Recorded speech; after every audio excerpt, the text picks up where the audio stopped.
ఆవిడ మెచ్చుకోవాలని చెల్లెలి సంతోషం కోసం పిచ్చివాడా రథం నడుపుతున్నావు. కానీ శిష్టయ గుయీతలోదరి అష్టమ గర్భంబు నిన్ను హరించు జుమి, నిన్ను చంపేస్తుందిరా 8వ గర్భం అంది.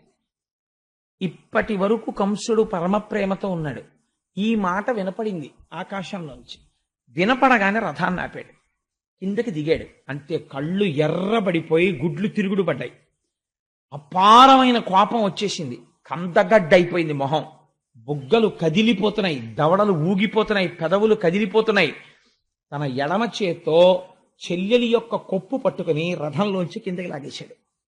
లాగేసి కరవాలాన్ని కవచంలోంచి పైకి తీసి కత్తిని డాల్లోంచి ఒక్కసారి ఆవిడ్ని నరికేయడానికని సిద్ధపడుతున్నాడు.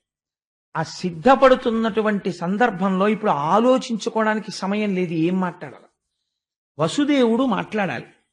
ఇది చాలా గమ్మత్తైనటువంటి సన్నివేశం. ఇలా ఉంటుంది అని కూడా ఎవరు ఊహించరు. రథం నడుపుతున్నవాడు బావమరిది తన చెల్లెల్నే చంపేస్తాడు లాగేశని గాని అశరీరవాణి పలుకుతుందని గాని వసుదేవుడు కలకంటాడండి. కాబట్టి ఇప్పుడు ఏం మాట్లాడాలి అంటే, ఇలాంటప్పుడు కూడా ఏమీ కంగారు పడకుండా, ధర్మం తప్పకుండా, చాలా పెద్ద మనిషిగా తానప్పుడు మాట్లాడినటువంటి మాట తాను తప్పలేనటువంటి మాట అయ్యేటట్టుగా మాట్లాడగలగడం అంటే దానికి ఈశ్వరానుగ్రహం ఉండాలి. లేనివాడు మాట్లాడలేడు. అలాగే ఏ రకంగా ఈశ్వరుడితో అనుబంధం పెట్టుకున్నా ఈశ్వరుణ్ణే చేడుతాం. పసిపిల్లవాడు తెలియక దీపాన్ని ముట్టుకున్నాడు, చెయ్యి కాలుతుంది. మధ్య వయస్కుడు ముట్టుకున్నాడు, చెయ్యి కాలుతుంది. పరమవృద్ధుడు ముట్టుకున్నాడు, కాలుతుంది. జ్ఞాని ముట్టుకున్నాడు, కాలుతుంది. ఎవరు ముట్టుకున్నా కాల్చడం దీపం యొక్క స్వభావం. ఏ భావనతో ముట్టుకోండి, అయ్యో దీపం ఎంత బాగుందో అని వేలు పెట్టినా కాలుతుంది. మీరు పరాకుగా ఉండి ముట్టుకున్నా కాలుతుంది. కాల్చడం దాని స్వభావం. అలాగే ఉద్ధరించడం ఈశ్వరుడు యొక్క స్వభావం. అందుకని మనస్సుని ప్రయత్నపూర్వకంగా లౌకికమైనటువంటి అనుబంధాలలోంచి ఈశ్వరుడి వైపుకి తిప్పి పెట్టారనుకోండి. తిప్పి పెట్టడం అంటే చాలా మందికి ఒక దురభిప్రాయం ఉంటుంది ప్రపంచంలో. మనస్సుని తిప్పి ఈశ్వరుడు యందు పెట్టడం అంటే సంసారాన్ని వదిలిపెట్టేయడం అండి అని. అలా ఏం ఉండదు. ఇది ఎలా ఉంటుందంటే, మీ ఇంట్లో 8 పంపులు ఉంటాయి.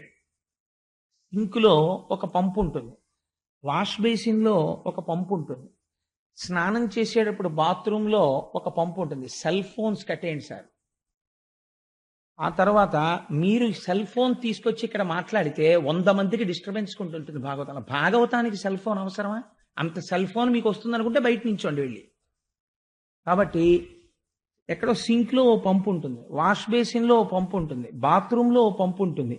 ఇన్ని పంపుల్లోనూ నీళ్లు రాలేదనుకోండి, రాకపోతే ప్రతి పంపు గొట్టంలోనూ నీళ్లు పోయిరు. పైన ఉన్న ఓవర్ హెడ్ వాటర్ ట్యాంక్లో నీళ్లు పోస్తారు. ఓవర్ హెడ్ వాటర్ ట్యాంక్లో నీళ్లు పోస్తే అన్ని పంపుల్లోకి నీళ్లు వస్తాయి. అలాగే మీరు ఎన్ని రకాలైన అనుబంధాలతోనైనా సంసారంలో ఉండొచ్చు. శాస్త్రం ఏం చెప్తుందంటే, భార్యతో ఉంటాడు సంసారంలో, పరమ ప్రీతితో భార్య యందు సంతోషంగా ఉండొచ్చు. ఎన్ని మాటలు మీరు భార్యని ముద్దుగా చూసినా ఒక మాట మర్చిపోకూడదు, లక్ష్మీదేవి అనుగ్రహంతో నాకు ఇటువంటి ఇల్లాలు దొరికింది అనుకుంటూ ఉండాలి. ఈ భావన మనస్సులో పెట్టుకుని మీరు ఎంతగా సంతోషంగా కదలండి. ఇదంతా అమ్మవారి అనుగ్రహం, నాకు ఇంత చక్కటి భార్య, ఇంత ప్రేమ కలిగిన భార్య, నా వంశాన్ని పెంచిన భార్య అని మీరు మనసులో అనుకుంటూ, ఇదంతా అమ్మవారి అనుగ్రహం అనుకుంటూ భార్యతో ఉండండి. ఏ దోషం ఉండదు. నా బిడ్డడికి ఓ మంచి సీట్ వచ్చింది, ఈశ్వరానుగ్రహం. ఆయన మేధస్సుని ఇచ్చాడు, చక్కగా ఆరోగ్యాన్ని ఇచ్చాడు, వాడు చక్కగా చదువుకుంటున్నాడు, వృద్ధిలోకి వస్తున్నాడు. ఇది ఈశ్వరానుగ్రహం. మీరు ఒక మంచి మధుర పదార్థం తిన్నారు. ఈ మధుర పదార్థం చాలా మంది తినలేరు, కానీ తినగలిగే అదృష్టాన్ని నాకు ఈశ్వరుడు ఇచ్చాడు. ఏది చేసినా ఈశ్వరుడితో అనుసంధానం చేసుకుంటూ ఉండడం. ఈ చేసుకోవడం వస్తే ఓవర్ హెడ్ వాటర్ ట్యాంక్ నింపుకుని అన్ని పంపుల్లోంచి నీళ్లు పొందడంతో సమానం అవుతుంది. కాబట్టి ఇందులో ఏ ప్రేమ భావన చేత మంచిది, మిగిలినవి కూడా మంచివే, నేను కాదన్ను. అది కూడా ఈశ్వరుణ్ణి చేరుస్తాయి. కానీ ప్రతి క్షణం నరకమే. ఈశ్వరుడితో శత్రుత్వం పెట్టుకుని కూడా ఈశ్వరుణ్ణి పొందిన వాళ్ళు ఉన్నారు. హిరణ్యకశిపుడు పొందాడు. కానీ భగవంతుడితో శత్రుత్వం పెట్టుకుని బతికినటువంటి బ్రతుకు 10 మంది చేత అసహ్యింపబడుతుంది. అలా బ్రతకకూడదు. ఈశ్వరుడు యందు ప్రేమతో బ్రతికిన బ్రతుకు 10 మంది చేత ఆదరింపబడుతుంది, మంచి సద్బుద్ధినిస్తుంది, ఇహమునందు మంచి నడువడినిస్తుంది, పరమునందు ఈశ్వరుని యొక్క అనుగ్రహాన్ని కటాక్షించి ఆయన యొక్క పాదములు చేరుకునేటటువంటి అదృష్టాన్ని కటాక్షిస్తుంది. కాబట్టి సాత్వికమైనటువంటి భక్తి అన్నిటిలోకి చాలా గొప్ప భక్తి. ఈ భక్తితో ఉండడానికి, ఈశ్వరుణ్ణి పట్టుకోవడానికి మీకు ఒక ఆలంబనం కావాలి. మీరు ఏమీ వినకుండా, అసలు భగవత్ స్వరూపం గురించి ఏమీ తెలియకుండా భగవంతుణ్ణి పట్టుకో అని మీరు మనస్సును అన్నారనుకోండి, అది ఎలా పట్టుకుంటుంది? పట్టుకోదు. మీకు లోపల అది బాగా పట్టుకోవాలంటే అందరికన్నా బాగా సులభుడై రావాలి పరమాత్మ. లేకపోతే ఆయనకి ఏమి కర్మండి? ఒక పసిపిల్లవాళ్లే పుట్టి పశువుల వెంట పరిగెత్తి, ఆవుల వెంట పరిగెత్తి, దూడల వెంట పరిగెత్తి, చోరలీల చేసి ఎందుకన్ని లీలలు చేశాడు అంటే, ఈ లీలలు చేయడం వెనకాతల అంతరార్థం ఏమిటంటే, మీకు దాని లోపల ఉన్న రహస్యం అర్థం అవ్వచ్చు, అర్థం అవ్వకపోవచ్చు.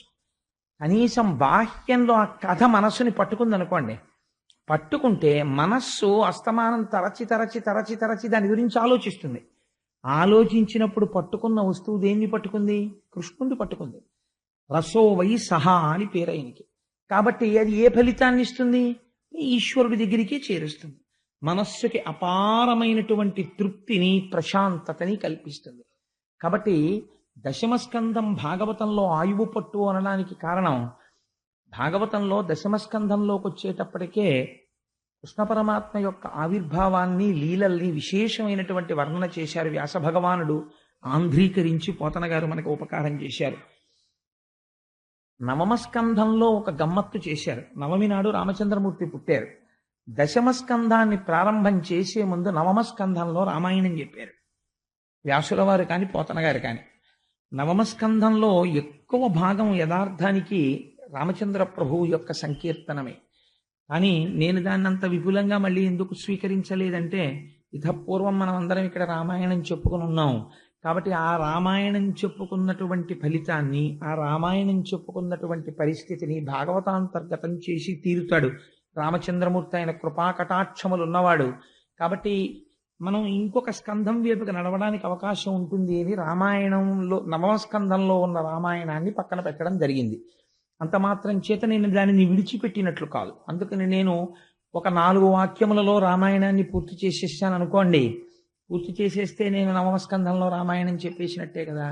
ఇక్ష్వాకు వంశమునందు జన్మించిన దశరథ మహారాజు గారికి సంతానం లేకపోతే పుత్రకామేష్టి చేస్తే సంతానము కలగడానికి ప్రతిబంధకమైనటువంటి పాపము పరిహరింపబడి యజ్ఞపురుషుని యొక్క అనుగ్రహము చేత లభించిన పాయస పాత్రలోని పాయసాన్ని తన 3 ధర్మపత్నులైన కౌసల్య, సుమిత్ర, కైకేయిలకి పంచి ఇస్తే పుట్టినటువంటి రామలక్ష్మణ భరత శత్రుఘ్నులు నలబడేటటువంటి 4 కుమారుల యందు మహాధర్మాత్ముడైన రామచంద్రమూర్తి పితృవాక్య పరిపాలనం కోసమని తాను వివాహం చేసుకున్న సీతమ్మ తల్లితో కలిసి తండ్రిని సత్యవాక్యమునందు ప్రతిష్ఠితుడిని చేయడం కోసం 14 సంవత్సరముల అరణ్యవాసమునకు బయలుదేరి వెళ్ళి అక్కడ శూర్పణఖ యొక్క ముక్కు చెవులు కోసి, మారీచాది రాక్షసుల యొక్క పీచమణచి, విశ్వామిత్ర యాగ సంరక్షణం బాలకాండలో చేసి, అక్కసుతో రావణాసురుడు సీతమ్మ తల్లిని అపహరిస్తే ఆ తరువాత అరణ్యకాండలో ఆ కబంధ వధ జరిగిన తరువాత సుగ్రీవుని యొక్క జాడ తెలుసుకుని సుగ్రీవుడితో మైత్రి చేసి వాలిని సంహరించి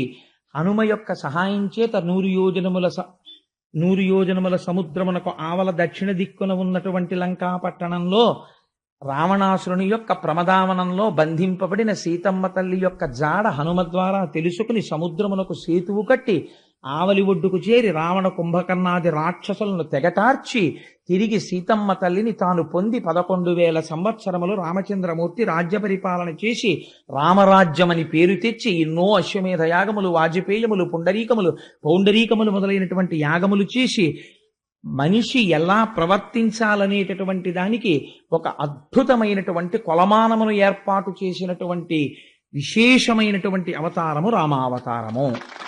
ఆ అవతారమే, ఆ రామచంద్రమూర్తి యొక్క అనుగ్రహమే పోతన గారి యందు ప్రసరించి భాగవతమును ఆంధ్రీకరించుటకు తోడ్పడినది. ఆ రాముడే కృష్ణ కథ చెప్పించాడు. రాముడు కృష్ణుడు అని ఇద్దరు లేరు కనుక. కాబట్టి నేను నవమస్కంధంలో రామాయణం చెప్పినట్టే కదా. ఎందుచేత అంటే అలాగని రామాయణం విడిచిపెట్టడం ఇష్టం లేదు కాబట్టి రామాయణాన్ని స్పృశించినట్లే ప్రధాన ఘట్టాలు. ఇప్పుడు నేను దశమస్కంధంలోకి వెళ్ళడానికి తలుపు తెరుచుకున్నట్లు కదా. దశమస్కంధాన్ని ప్రారంభం చేస్తూ ఒక మాట చెప్తారు. పూర్వకాలంలో గోరూపాన్ని స్వీకరించి భూమి చతుర్ముఖ బ్రహ్మగారి దగ్గరికి వెళ్ళి ఏడ్చింది. మహానుభావ, భూలోకంలో ఎందరో రాజులు భూమిపతులమనేటటువంటి పేరు పెట్టుకుని పరమ దుర్మార్గమైనటువంటి పరిపాలన చేస్తూ ధర్మమును తప్పి ప్రవర్తిస్తున్నారు. ఇటువంటి వారి యొక్క మదం అణచడానికి, భూమి యొక్క భారమును తగ్గించడానికి, భూభారం అంటే మీరు ఎప్పుడు జ్ఞాపకం పెట్టుకోండి, అది కేవలము తక్కెట్లో వేసి తూచేటటువంటి కొలత కాదు. ఎన్ని ప్రాణులున్నా భూమికి ఎప్పుడూ బరువు కాదు. ఎంతమంది బిడ్డలు పుట్టినా తల్లికి ఎవ్వరూ బరువు కానట్టే. కానీ భూమి ఎప్పుడు బరువుగా బాధపడుతుంది అంటే ధర్మము తప్పి ప్రవర్తించేటటువంటి మనుష్యులను చూసి భూమి భారంగా బాధపడుతుంది. అందుకని సృష్టి చేసిన బ్రహ్మగారిని అడిగింది. వీళ్ళందరినీ సృష్టి చేసిన వాడు ఆయనే కదా. ఇంతమంది అధర్మాత్ములు ఇవాళ భూమి మీద తిరుగుతున్నారు, ఎలా నాకు భారం తగ్గడం అని అడిగింది. భారం తగ్గించడం, ఉన్నది నిలబెట్టడం స్థితికారుడైన శ్రీ మహావిష్ణువు యొక్క అనుగ్రహం. కాబట్టి నువ్వైనా నేనైనా ఆయన్ని ప్రార్థన చెయ్యాలని ఆనాడు చతుర్ముఖ బ్రహ్మగారు ధ్యానమగ్నుడై పురుష సూక్తంతో స్వామివారిని ఉపాసన చేశారు. ఆ ధ్యానమునందు ఆయనకు ఒక వాణి వినపడింది. వెంటనే కళ్ళు తెరిచి ఒక చిరునవ్వు నవ్వి బ్రహ్మగారు అన్నాడు, ఇటువంటి మహానుభావుడండి నిజంగా చతుర్ముఖ బ్రహ్మ. ఆయన అన్నాడు, భూమి నువ్వేం బెంగ పెట్టుకోకు, స్వామి తొందరలో కృష్ణావతారాన్ని స్వీకరిస్తున్నారు. ఆ అవతారం స్వీకరించింది మొదలదొక చిత్రమైన అవతారం. కన్నులు తెరువని కడుచిన్ని పాపడై దానవిచను బాలు త్రావి చంపి, కళ్ళింకా సరిగ్గా తెరవడం రానటువంటి పిల్లవాడిగా ఉన్నప్పటి నుంచి రాక్షస సంహారం ప్రారంభం చేసేస్తాడు. కాబట్టి ఎందరో రాక్షసులు, ఎందరో దుర్మార్గులు మరణిస్తారు, నీకు భారం తగ్గుతుంది. కానీ స్వామి ఆదేశం ఇచ్చారు, దేవతలు సురకాంతలు తమ తమ అంశలతో భూమి మీద జన్మించమని. ఆయన యదుకులంలో జన్మించపోతున్నారు. యాదవుడిగా పశువులను కాసేటటువంటి వాడిగా జన్మించపోతున్నాడు. జగదాచార్యుడుగా లోకమునకు జ్ఞానమిస్తాడు అని చెబితే భూకాంత పరమ సంతోషాన్ని పొందినటువంటిదై తిరిగి వెళ్ళిపోయి కృష్ణ పరమాత్మ యొక్క ఆగమనము కోసమని నిరీక్షణ చేస్తాను. ఈలోగా భూమి యందు యదువంశమునకు చెందినటువంటి శూరసేనుడు అనబడేటటువంటి ఒక రాజు మధురా రాజ్యాన్ని పరిపాలిస్తున్నాడు. ఆయన కుమారుడు వసుదేవుడు. భోజవంశమునకు చెందినటువంటి వారు ఇద్దరు అన్నదమ్ములు ఉన్నారు. ఒక ఆయన పేరు ఉగ్రసేనుడు, ఒక ఆయన పేరు దేవకుడు. వాళ్ళిద్దరు అన్నదమ్ములు. ఈ ఇద్దరు అన్నదమ్ముల్లో దేవకుని యొక్క కుమార్తె దేవకి, ఉగ్రసేనుని యొక్క కుమారుడు కంసుడు. కాబట్టి అన్నదమ్ముల బిడ్డలు కనుక కంసుని యొక్క చెల్లెలు దేవకీదేవి. ఈ దేవకీదేవిని శూరసేనుని యొక్క కుమారుడైన వసుదేవునికిచ్చి వివాహం చేశారు. ఇక్కడే ప్రారంభం అవుతుంది దశమస్కంధం ఉపనిషద్ రహస్యం. కాబట్టి దశమస్కంధం ప్రారంభంలోనే 1,00,000 టన్నుల ప్రశ్న ఒకటి పడుతుంది. ఆ ప్రశ్న లోపల కాని విడింది అనుకోండి, విద్యతే హృదయ గ్రంథి విడిపోయినట్టు. కాబట్టి అది చాలా పరమ పవిత్రమైనటువంటి ఆఖ్యానం, కృష్ణ జననం. కాబట్టి మీరందరూ కూడా ప్రశాంత చిత్తులై వినే ప్రయత్నం చేయండి. ఈ దేవకీ వసుదేవులకి వివాహం జరిగిన తరువాత కొన్ని వందల గుర్రాల్ని, బంగారు ఆభరణములతో అలంకరింపబడినటువంటి ఏనుగుల్ని, కొన్ని వేల రథముల నిండా బంగారాన్ని, కొన్ని వందల మంది దాసీజనాన్ని ఏర్పాటు చేసి మహానుభావుడైనటువంటి దేవకుడు తన కుమార్తెని అత్తవారింటికి పంపుతున్నాడు. పంపుతుంటే కొన్ని వేల రథములు అనుసరించి వెడుతున్నాయి రాజమార్గంలో. ఇంకా వెళ్ళడానికి సిద్ధంగా ఉంది రథం. ఈ సమయంలో ఆ రథాన్ని చోదనం చెయ్యడానికి ఒక సారథి ఉంటాడు. ఎవరికో ఒకరికి ఆ బాధ్యత అప్పచెప్తారు కదా. సాధారణంగా రాజులు ఆ రథాన్ని నడపరు.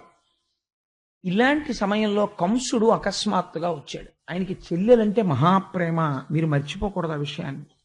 ఆవిడ అన్నదమ్ముడి యొక్క, తన తండ్రి గారి యొక్క సోదరుని కుమార్తె అయినా చాలా ప్రేమ దేవకీదేవి అంటే. కాబట్టి ఆయన రథాన్ని నడపడానికి సిద్ధపడ్డాడు. కానీ కంసుడి ప్రేమ చాలా గమ్మత్తుగా ఉంటుంది, మన ప్రేమలాగే ఉంటుంది అది కూడా. కిందటి ఏడాది కనపడినప్పుడు నా బెస్ట్ ఫ్రెండ్ అండి, నా ప్రాణం అంటాడు. వచ్చే ఏడాది కనపడి మీ బెస్ట్ ఫ్రెండ్ ఏడండి అంటే అబ్బాయి తెలుసుకోలేకపోయానండి, వాడికి నాకు ఇప్పుడు మాటలు లేవండి అంటే అలా ఉంటుంది.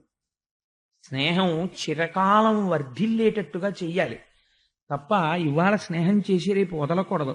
అందుకే స్నేహం నిలబెట్టుకోవడం వశిధారావ్రతం. అందుకే ఎక్కువ మందితో స్నేహం ఉండకూడదు.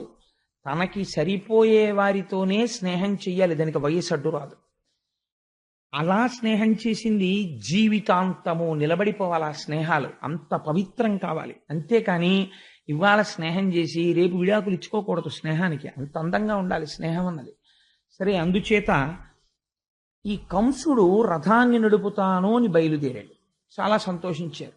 ఎందుచేత ఆయన ఉగ్రసేనుని యొక్క కుమారుడు, ఆయనకి నడపవలసిన అవసరం ఏం లేదు. కానీ తానే చెల్లెల్ని అత్తవారింటికి దింపుతానని బయలుదేరి పగ్గములు పట్టుకున్నాడు. ఆ గుర్రాలను నడుపుతున్నాడు. వెనక దేవకీ వసుదేవులు కూర్చున్నారు. ఈ రథం వెళ్ళిపోతోంది. మీరు ఇప్పుడు ఒక్క విషయాన్ని కొంచెం జాగ్రత్తగా ఆలోచించండి. నేను తరచూ సభలో ఉండేవారికి వచ్చేటటువంటి సందేహాలు నేనే వేసుకుని అడుగుతూ ఉంటాను ప్రశ్నలు. ఇప్పుడు ఎవ్వరూ ఏమీ అనలేదనుకోండి, కంసుడు ఏమైనా చేస్తాడా? ఏమీ చెయ్యడు. అత్తవారింటికి దింపేస్తాడు దేవకీదేవి. పోనీ ఎవరైనా వచ్చి గూఢచారులు కానీ ఋషులు కానీ నమ్మదగిన విశ్వసనీయత కలిగినటువంటి వ్యక్తులు ఎవరైనా ఏమైనా చెప్పారా? ఎవ్వరూ పలకలేదు. అశరీరవాణి పలికినది అన్నారు. అశరీరవాణి అంటే ఇది చాలా గమ్మత్తైన మాట. శరీరము ఉంటే వాణి ఉంటుంది. వాణి ఉన్నది అంటే అది శరీరములోంచి వస్తోందని గుర్తు. అంతే కదండి. ఇప్పుడు కనీసంలో కనీసం మీకు ఎదురుగుండా నామరూపాలతో ఏదో ఉండాలి. ఓ చప్పుడు వినపడింది, తలుపు చప్పుడు అయిందంటారు. అసలు తలుపే లేదనుకోండి, చప్పుడు వస్తుందా? తలుపు చప్పుడు రాదు. ఏదో మాట వినపడింది అంటారు. అంటే ఏమిటండి దాని గుర్తు? ఎవరో మనుష్యుడు ఉన్నాడనే కదా దాని అర్థం. మనుష్యుడు లేకుండా మాట ఉంటుందా? ఉండదు. ఇక్కడ అంటున్నారు శరీరము లేదు, మాట వినపడుతోంది అంటున్నారు. అలా ఎలా కుదురుతుంది? శరీరం లేకుండా మాట వినపడడం ఏంటి? అదే సామాన్యమైన మాట కాదు. పోనీ అబ్బాయి రథాన్ని తీసుకెళ్లేటప్పుడు జాగ్రత్త అండి, రోడ్డు మీద గోతులు ఉన్నాయని చెప్పు తెలిసింది అనుకోండి, ఆ శరీరవాణి ఫోన్లో చెప్తే చెప్పింది, లేకపోతే లేదు. ఏడు దాని గురించి పెద్ద విశేషం ఏందని వదిలేయచ్చు. అదేం సామాన్యమైన మాట చెప్పలేదు. ఆ శరీరవాణి ఏమని పలికిందంటే, తుష్టయగు భగిని మెచ్చగ నిష్ఠుడవై రథము నడిపెది రుగవు మీదన్ శిష్టయగు ఈతలోదరి అష్టమ గర్భంబు నిన్ను హరించు సుమీ. తలోదరి అంటే పైకి కనపడనటువంటి కడుపు ఉన్నది. అంటే నా బోటిగాడి నించుంటే కడుపు కనపడుతుంది. కొంతమందికి కడుపు కనపడదు, వెనక్కి వెళ్ళిపోయి ఉంటుంది. అలా వెనక్కి వెళ్ళిపోయి అసలు కడుపు ఉందా లేదా అని అనుమానం ఉన్నట్టుగా ఉన్నటువంటి వాళ్ళని తలోదరి అంటారు. అదో అందం. అలాంటి దానికి పోతన గారి విశేషణం చూడండి ఎంత అందంగా ఉంటుందో. అనువాదం అస్సలు కడుపు లేనట్టుగా శుష్కించిపోయిన కడుపులా కనపడుతోంది. ఈ కడుపులో 8 పుట్టబోతున్నారు. ఈ 8వ వాడు కంసుణ్ణి చంపబోతున్నాడు. ఎటువంటి కడుపు? ఆ కడుపు కానీ అసలు పైకే కనపట్టలేదు. అది తలోదరి. అందుకని తుష్టయ్య గుభగిని మెచ్చగా ఆవిడికే చక్కగా ఆవిడ కోరుకున్న ఆ వసుదేవుణ్ణి వివాహం చేసుకుని రథం ఎక్కి వెళ్ళిపోతోంది. ఆవిడ మెచ్చుకోవాలని చెల్లెలి సంతోషం కోసం పిచ్చివాడా రథం నడుపుతున్నావు. కానీ శిష్టయ్య గుయీతలోదరి అష్టమ గర్భంబు నిన్ను హరించు జుమి, నిన్ను చంపేస్తుందిరా 8వ గర్భం అంది. ఇప్పటి వరకు కంసుడు పరమ ప్రేమతో ఉన్నాడు. ఈ మాట వినపడింది ఆకాశంలోంచి. వినపడగానే రథాన్ని ఆపాడు, కిందకి దిగాడు. అంతే, కళ్ళు ఎర్రబడిపోయి గుడ్లు తిరుగుడు పడ్డాయి. అపారమైన కోపం వచ్చేసింది. కందగడ్డైపోయింది మొహం. బుగ్గలు కదిలిపోతున్నాయి, దవడలు ఊగిపోతున్నాయి, పెదవులు కదిలిపోతున్నాయి. తన ఎడమ చేత్తో చెల్లెలి యొక్క కొప్పు పట్టుకుని రథంలోంచి కిందకి లాగేశాడు. లాగేసి కరవాలాన్ని కవచంలోంచి పైకి తీసి కత్తిని డాల్లోంచి ఒక్కసారి ఆవిడ్ని నరికేయడానికని సిద్ధపడుతున్నాడు. ఆ సిద్ధపడుతున్నటువంటి సందర్భంలో ఇప్పుడు ఆలోచించుకోవడానికి సమయం లేదు. ఏం మాట్లాడాలి? వసుదేవుడు మాట్లాడాలి. ఇది చాలా గమ్మత్తైనటువంటి సన్నివేశం. ఇలా ఉంటుంది అని కూడా ఎవరు ఊహించరు. రథం నడుపుతున్నవాడు బావమరిది తన చెల్లెల్నే చంపేస్తాడు లాగేశని గాని అశరీరవాణి పలుకుతుందని గాని వసుదేవుడు కలకంటాడండి. కాబట్టి ఇప్పుడు ఏం మాట్లాడాలి అంటే, ఇలాంటప్పుడు కూడా ఏమీ కంగారు పడకుండా ధర్మం తప్పకుండా చాలా పెద్ద మనిషిగా తానప్పుడు మాట్లాడినటువంటి మాట తాను తప్పలేనటువంటి మాట అయ్యేటట్టుగా మాట్లాడగలగడం అంటే దానికి ఈశ్వరానుగ్రహం ఉండాలి. లేనివాడు మాట్లాడలేడు అలాగా. ఇలాంటి ప్రమాద స్థితిలో ఆయన ఎంత గొప్పగా మాట్లాడాడో చూడండి. అన్నవు నీవు చెల్లెలికి అక్కట మనన చేయుటో మాడలు చీరలిచ్చుటో సారలిచ్చుటో మధుర మంజుల భాషలను ఆదరించుటో చేయక మిన్నుల మోతలే నిజము మేలని చంపకుమన్న మాని రావన్న సహింపుమన్న తగదన్న వేడెదన్ అన్నాడు. ముందు కంసుని యొక్క అనుగ్రహం కోసమని బతిమాలాడు. అన్నవు నీవు చెల్లెలికి మొట్టమొదటి మాట వేశాడు. ప్రపంచంలో పరమ పవిత్రమైనటువంటి సంబంధాల్లో అన్న అనిపించుకున్నటువంటి రక్త సంబంధం ఒకటి. ఎందుచేత అంటే అన్నగా పుట్టిన వాడికి ఒక మర్యాద ఉంటుంది. ఏమిటో తెలుసా అండి? ఎప్పుడూ కూడా తన బావగారు బ్రతికుండాలని కోరుకోవాలి. బావమరిది బతకగోరుతాడు అని ప్రపంచంలో ఒక సామెత. ఏది పెట్టండి, ఏది పెట్టకపోనివ్వండి, పుట్టింటికి ఆడపిల్ల వచ్చినప్పుడు అన్నగారు కనీసంలో కనీసం నీకు ఐశ్వర్యం ఉండి పెట్టడం ఇష్టం లేకపోతే అక్క చెల్లెలకి పెట్టక్కర్లేదు, అది శాస్త్రం. ఏమి చెయ్యాలి అంటే కనీసం ఆ ఉన్న పావుగంట నువ్వు మధురమైన మాటలు మాట్లాడాలి. అందుకే అక్క చెల్లెలు వరసతో ఎవరైనా అన్నగా ప్రేమించారనుకోండి, ఆ అక్క చెల్లెలి యొక్క అభ్యున్నతినే కోరాలి.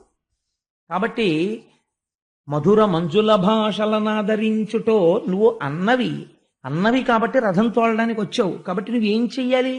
అక్కట మన్నన చేయుటో, నీ చెల్లెల్ని సంతోషపెట్టాలి. చీరలు సారెలు మడలిచ్చుటో, ఆవిడకో చీర పెట్టాలి, సారె పెట్టాలి, ఏమైనా బహుమానం ఇవ్వాలి. పోనివేమీ నువ్వు ఇవ్వద్దు. మధుర మంజుల భాషలనాదరించుటో, చక్కటి మాటలు 4 మాట్లాడాలి. అమ్మా చెల్లెమ్మ చెల్లెలికి ఉన్న చాలా గొప్ప విశేషం ఏమిటో తెలుసా అండి? మరి అది ఆ కోమలత్వం స్త్రీకి ఈశ్వరుడు సహజంగా ఇచ్చాడేమో నాకు తెలీదు. ఒకటి, అమ్మా అన్న మాటకి పరవశం అయిపోతారు వాళ్ళు. 2, చెల్లెమ్మ అనండి, వాళ్ళు ఎంత భద్రత ఫీల్ అయిపోతారు. మీకు ఏ పరిచయం అక్కర్లేదు. రైల్లో ఎవరో కనపడ్డారనుకోండి, చెల్లెమ్మ ఒకసారి ఆ పుస్తకం చూడొచ్చా అన్నారనుకోండి, ఆవిడ చేతిలో ఉన్న పుస్తకం మీకు తోచక, అంతే వాళ్ళు ఎంత భద్రతగా సంతోషిస్తారో. పర్వాలేదు, మనకు హైదరాబాద్ వెళ్ళే వరకు అన్నయ్య దొరికాడు అనుకుంటారు. మరి ఏమిటో తెలీదు, వాళ్ళ మనస్సుల్లో అంత కోమలత్వం ఉంటుంది. దీన్ని జ్ఞాపకం చేస్తున్నాడు వసుదేవుడు. అన్నవు నీవు చెల్లెలికి కనీసం మధుర మంజుల భాషలను ఆదరించుటో, మంచి మాటన్నా మాట్లాడద్దాయా? పోనీ చంపేస్తానంటున్నావు. దేనికి చంపేస్తానంటున్నావు? మిన్నుల మోతలే నిజము. ఎటువంటి ట్రాన్స్లేషనో చూడండి పోతన గారిది. మిన్నుల మోత అంటే గాలిమాట. అది ఎక్కడి నుంచి వచ్చింది? శరీరం లేదుగా. గాలి మాటలు నమ్మి అక్క చెల్లెల్ని చంపేస్తావా? రేపు పొద్దున నేనేమంటాందయ్యా ప్రపంచం? భోజవంశంలో పుట్టాడు కంసుడు, అరివీర పరాక్రమం కలిగిన వాడు. ఓ చెల్లెలు వల్ల 8వ గర్భానికి చచ్చిపోతావని వినపడింది ఎక్కడో గాలిమాట. ఇంకా పాదాల పారాణ్యారని ఆడపిల్లని చంపేశాడు అని లోకం చెప్పుకుంటుంది. ఎంత మహాపాపం అయ్యా అది. అందుకని వధింపకుమన్నా, తొందరపడి చంపకు, సహింపుమన్నా ఓర్చుకో, వేడెదన్ నిన్ను అభ్యర్థిస్తున్నానయ్యా అన్నాడు. అంటే ఆయన అన్నాడు, అది మిన్నుల మోతో ఆధికారిక వాక్యమో నాకు అనవసరం. నేను చచ్చిపోతాను ఈవిడ కడుపున పుట్టిన 8వ పిల్లాడి వల్ల నాకు వినపడింది, నేను చంపేస్తానన్నాడు. ఇప్పుడు వసుదేవుడు అన్నాడు, ఏమిటో బావా చంపేస్తాను అంటున్నావు. నీ అదృష్టం కొద్దీ నీ చావుకో కారణం తెలిసింది. ఈ పిల్లకి పుట్టేటటువంటి 8వ కడుపున పుట్టేటటువంటి వాడు నిన్ను చంపుతాడు అని నీకు తెలిసింది. ఒకవేళ తెలియలేదు, లేదా నువ్వు ఈ పిల్లని చంపేశావు, నీకు చావు రాకుండా ఉంటుంది అని నాకు చెప్పు. ఇది అడిగాడు వసుదేవుడు. భాగవతం ప్రారంభం ఏ ప్రశ్నతో చూడండి. అందుకే పరీక్షిత్ అన్నాడు, ఇది విని నాకు చావు భయం పోయింది, కానీ నే బతికున్నన్నాళ్ళు ఈ కథలు వినాలన్న కంగారుగా ఉంది, తొందరగా చెప్పే అయిపోతుందేమో భాగవతం, నాకు బెంగగా ఉంది అన్నాడు. చూడండి పరీక్షిత్ ఏ స్థితిని పొందేశాడో. మరణ భయం పోయింది ఆయనకి. ఇంకొకడు మరణ భయం పొందుతున్నాడు కంసుడు. మరణ భయం పొందుతున్న వాడి కథ వింటూ మరణ భయాన్ని పోగొట్టుకుంటున్నాడు పరీక్షిత్. మరణం అంటే ఏమిటి భావాలు? ఓ మరణం వస్తుంది మరణం వస్తుందని ఓ విలవిల్లాడిపోతున్నావు కదా. నేను ఒక్క మాట చెప్పనా, చాలా తేలిగ్గా చెప్పేస్తాను నీకు మరణం అంటే ఏమిటో. ఇక్కడ పెద్ద భూమి ఉంటే కాస్త మట్టి తీసి ఇక్కడ ఇట్టుకుని పిల్లలకి చెయ్యి చాపి చిన్నప్పుడు ఏంటంటే ఇల్లు కడిగి ఏదో కాళ్ళు కడిగి చేతులు కడిగి ఆకేసి పప్పేసి అన్నమేసి అంటారు.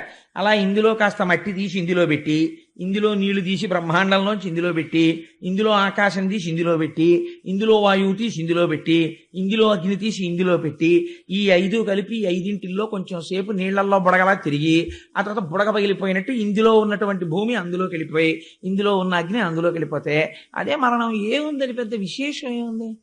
అసలు లోపల ఉన్నది ఎప్పుడూ ఉంటుంది, అది బయటికి వెళ్ళిపోతుంది. ఇది వెళ్ళిపోతుంది.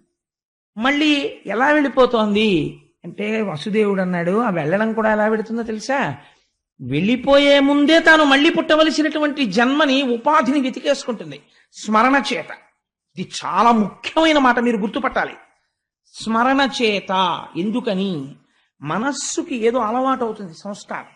అస్తమానం ఈశ్వరుడు గురించి వినడం అలవాటు అనుకోండి, భగవంతుడి గురించి చెప్పడం అలవాటు అనుకోండి, భాగవతం చదువుకోవడం అలవాటు అనుకోండి, వాడి వెళ్ళిపోయేటప్పుడు కూడా వాడి సంస్కారం అక్కడే ఉంటుంది. కాబట్టి వాడు ఉత్తర జన్మలో ఏమవుతాడో తెలుసా అండి? ఒక మహాపండితుడికి కొడుగ్గా పుట్టి చిన్నతనం నుంచే అన్ని నేర్చేసుకుని పరవశించిపోయి ఈశ్వరుడు గురించి చెప్పుకుంటూ ఈశ్వరుడిలో కలిసిపోతాడు. ఒకడికి ఐశ్వర్యం మీద ఉండిపోయింది భ్రాంతి, మార్కండేయ పురాణం నిర్దాక్షిణ్యంగా చెప్పింది. వాడు ఏమవుతాడో తెలుసా అండి? పునర్జన్మ ఇచ్చే ముందు ఆఖరి ఆలోచనని బట్టిస్తాడు ఈశ్వరుడు. ఐశ్వర్యం గురించి ఆలోచించిన వాడికి ఏమిస్తారో తెలుసా అండి? తల పగిలి చచ్చిపోవలసిన జన్మిస్తారు. అంటే తేలు కానీ, జిర్రి కానీ, పాము కానీ ఇలాంటివి పుట్టి మందసాల కింద చేరుతాయి. ఆ డబ్బులున్న చోటుకి వచ్చి చేరుతాయి. లేకపోతే ధాన్యం పోసిన అదేంటి పెద్ద పెద్ద కావుల్లా కడతారు, వాటి కింద కానీ చేరితే తనది పోతుందని బెంగ. ఎవడో వస్తాడు అక్కడికి, అమ్మో నాది పట్టుకుపోతాడేమో అని బయటికి వస్తాడు. కర్ర పెట్టి కొట్టి తల పగిలేట్టు కొడుతుంటారు. ప్రాణం తోకలోకి వెళ్ళిపోతూ అప్పుడు అనుకుంటాడు, ఈ మాత్రం దానికా ఇంత కష్టపడ్డాను, ఎవరికీ కనపడకుండా దాక్కుని తిరిగాను కొడుకులకి రక్షిద్దామని. తల పగల కొట్టించేశాడు కొడుకు అంటాడు. ఇప్పుడు మళ్ళీ ఇంకో ఉపాధిలోకి పోతాడు. ఎంత చిత్రమో చూడండి. తన భార్య పక్కన పడుకుని ఇంకొక స్త్రీ గురించి ఆలోచిస్తాడు, గోడ మీద బల్లిగా వస్తాడని చెప్పింది మార్కండేయ పురాణం. కాబట్టి ఏమవుతుంది అంటే ఒకడు ఈశ్వరుడు గురించి స్మరిస్తూ ఉంటాడు.